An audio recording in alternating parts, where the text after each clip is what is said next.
అక్షయ తృతీయ ప్రత్యేక offer May 15 వరకు no wastage no packing on selected items. Lakshmi Srinivas jewellers opposite IT hub, Wyra road, Khammam.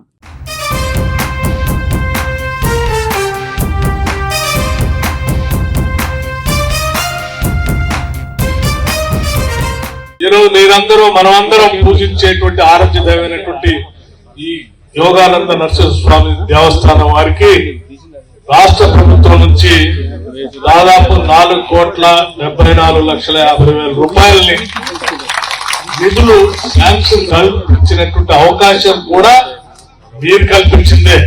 బహుశా ఎవరైనా మట్టి విక్రమార్క చేశాడని అనుకుంటే నేను కేవలం నా పాత్రను మాత్రమే పోషించాను. నేను చేయటానికి అవకాశం కల్పించింది మీరందరూ.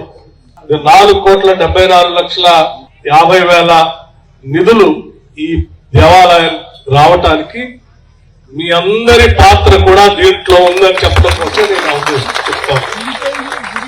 మీ అందరి కృషి, మీ అందరి ప్రేమ, నన్ను మీరు శాసనసభ్యుడిగా గెలిపిస్తే కాంగ్రెస్ పార్టీ ఈ రాష్ట్రానికి ఉప ముఖ్యమంత్రిగా చేసింది. ఉప ముఖ్యమంత్రిగా చేయటం వల్ల రేవంత్ రెడ్డి గారు రాష్ట్ర ముఖ్యమంత్రిగా, నేను మంత్రిమండలి అంతా కూడా కలిసి ఈరోజు ఈ దేవాలయ అభివృద్ధి కోసం నిధులు కేటాయించాం.